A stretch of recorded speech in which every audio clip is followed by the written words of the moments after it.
Berpikir kritis ala politikus kampus. Sebelum masuk pada pembahasan, saya akan mengajak kalian untuk mengetahui apa itu dinamika politik. Dinamika politik merupakan pergerakan atau gerakan yang dilakukan sekelompok orang pada masyarakat untuk mencapai suatu perubahan.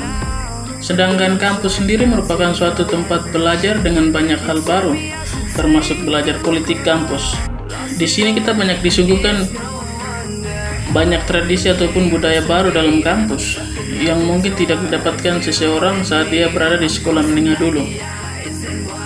Salah satunya adalah tentang politik kampus. Dinamika politik sudah terjadi dalam kehidupan sehari-hari, seperti mengikuti pemilihan kepala daerah dan presiden. Adapun dinamika yang terjadi di kampus, Uni Muda Sorong merupakan salah satu bentuk dinamika politik di lingkup yang paling kecil, karena secara langsung kita sebagai mahasiswa berkesempatan untuk mempraktikkan dalam organisasi-organisasi yang ada di kampus Uni Muda Sorong, seperti pemilihan ketua himpunan mahasiswa dan ketua badan eksekutif mahasiswa.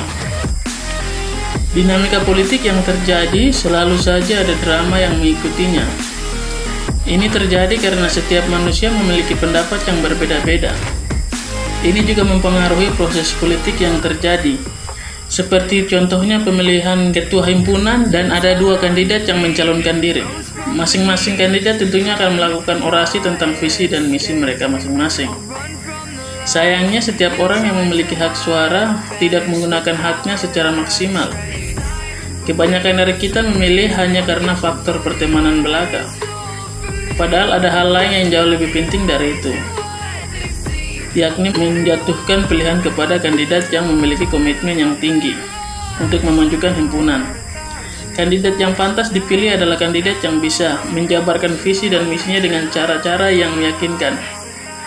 Salah memilih pemimpin lembaga merupakan bencana, sebab roda organisasi akan berjalan secara tidak sehat dan timpang. Misalnya tidak ada kegiatan-kegiatan produktif yang dilakukan himpunan tersebut. Jadi seharusnya peserta pemilihan harus memilih dengan hati nurani dan melihat visi dan misi yang bisa memberikan dampak positif ke depannya bagi himpunan. Belajar tentang politik kampus bisa jadi pemicu para mahasiswa untuk belajar berpikir kritis sejak dini.